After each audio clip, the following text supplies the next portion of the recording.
Hello all, welcome back to our channel no star rating. Michael B dual రోల్లో act చేసిన vampire and thriller movie Sinners. లేటెస్ట్గా అయితే ఇది ఓటీటీలో release అయింది. So OTT details and movie details ఈ వీడియోలో డిస్కస్ చేద్దాం.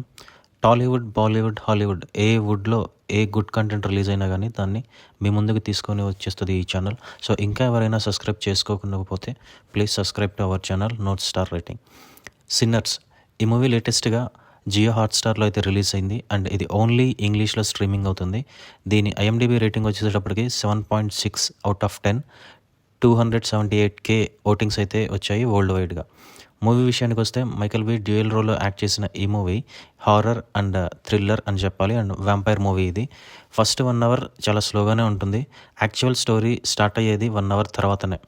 మూవీ లైన్ ఏంటి అంటే 1950s బ్లాక్స్ అందరూ కలిసి ఒక ప్రైవేట్ పార్టీ చేసుకుంటూ ఉంటారు అండ్ 3 వైట్ వ్యాంపైర్స్ అంటే తెల్లోళ్ళు 3 వ్యాంపైర్స్ వచ్చి ఈ బ్లాక్స్ అందరినీ చంపడానికి ట్రై చేస్తారు. సో నైట్ మొత్తం ఈ సినిమా కూడా 1 నైట్లో జరిగే స్టోరీనే. సో ఆ బ్లాక్స్ అందరూ ఎలా సర్వైవ్ అయ్యారు, హీరో వాళ్ళకి ఎలా హెల్ప్ చేశాడు అనేది స్టోరీ లైన్. మెల్లగానే స్టార్ట్ అవుతుంది బట్ ఓపిక్గా చూస్తే ఇంట్రెస్టింగ్గా బాగానే ఉంటుంది.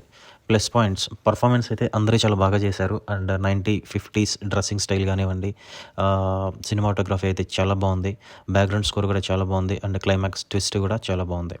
మైనస్ పాయింట్స్, స్టోరీ లైన్ మనకి తెలిసిందే. సో వ్యాంపైర్ అనగానే హీరో ఎలానోలా అందరినీ కాపాడేసి లాస్ట్ వరకు సర్వైవ్ అవుతాడు అండ్ ఆ వ్యాంపైర్స్ అందరినీ చంపేస్తాడు. సో ఈ పాయింట్ మీద ఇప్పటివరకు మనం చాలా సినిమాలు చూసాం. సో ఇది కూడా అలాంటి మూవీనే. నేరేషన్ కొంచెం స్లోగా ఉంటుంది బిగినింగ్లో. సో ఓవరాల్గా ఈ మూవీ గురించి అయితే ఇది ఓన్లీ ఇంగ్లీష్లోనే స్ట్రీమింగ్ అవుతుంది అండ్ ఎవరైతే ఇంగ్లీష్ మూవీస్ లవర్స్ ఉంటారో, వ్యాంపైర్ జోనర్ ఇష్టపడతారో, థ్రిల్లింగ్ అండ్ సర్వైవల్ మూవీస్ని ఇష్టపడతారో వాళ్ళైతే ఈ మూవీ ఒకసారి పక్కాగా ట్రై చేయొచ్చు, పక్కాగా నచ్చుతుంది. అండ్ నార్మల్ ఆడియన్స్కి అంతగా కనెక్ట్ అవ్వకపోవచ్చు. So better to skip. And ఇది ఓన్లీ నా ఒపీనియన్ మాత్రమే. మీకు ఈ మూవీ చూసాక ఎలా అనిపించిందో ప్లీజ్ కామెంట్ చేయండి. స్టార్స్ లేని review system, no star rating కనుక మీకు నచ్చితే please subscribe to our channel and also please like, share and comment this video. Thanks for watching.